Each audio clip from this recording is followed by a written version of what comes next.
नमस्कार। आज हम बात करने वाले हैं मौलिक अधिकारों की, यानी फंडामेंटल राइट्स की। ये वो ढाल हैं जो हर नागरिक को मिलती है सरकार की मनमानी से बचाने के लिए। तो सवाल ये है कि आखिर ये अधिकार इतने जरूरी क्यों हैं? क्यों ऐसा कहा जाता है कि इनके बिना जिंदगी जिंदगी नहीं बल्कि एक जेल की तरह है? चलिए इसी को समझते हैं। देखिए, फंडामेंटल राइट्स को सिर्फ मुश्किल कानूनी भाषा की तरह नहीं समझना चाहिए। इन्हें एक पर्सनल शील्ड, एक निजी ढाल की तरह सोचिए। एक ऐसी ढाल जो किसी भी इंसान को किसी भी तरह की मनमानी ताकत से बचाती है। ये वो बुनियादी अधिकार हैं जिन्हें न तो कोई सरकार छीन सकती है और न ही कोई और। ये हर नागरिक की राजनीतिक आजादी को पक्का करते हैं। तो ये जो ढाल वाला पावरफुल आइडिया है, ये आया कहाँ से? इसका इतिहास क्या है? ये कोई नया कॉन्सेप्ट नहीं है। इसकी जड़ें बहुत गहरी हैं। सोचिए, 1215 में इंग्लैंड के मैग्ना कार्टा से इसकी शुरुआत हुई।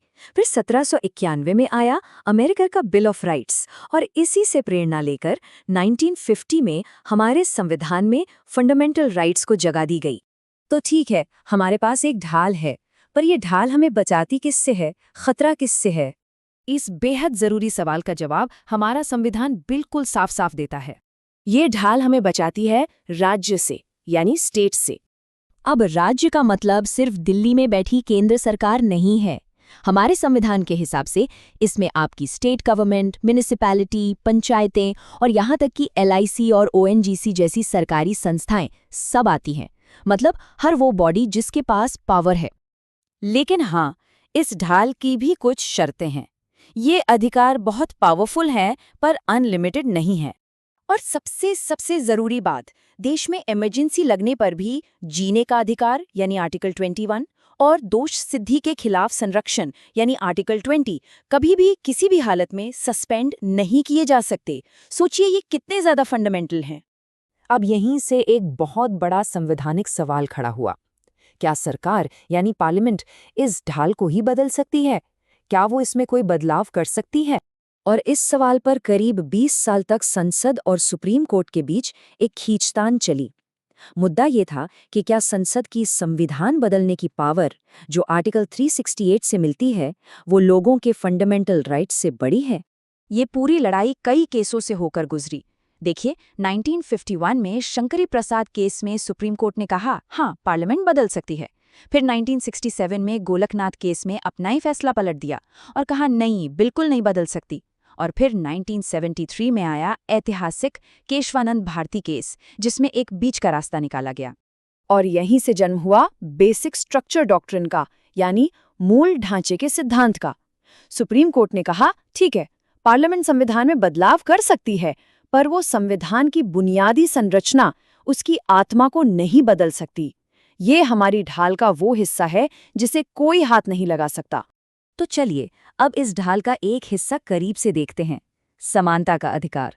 आखिर ये प्रैक्टिस में काम कैसे करता है? ये अधिकार यानी राइट टू इक्वालिटी हमारे लोकतंत्र की नींव है और इसके दो बहुत दिलचस्प पहलू हैं।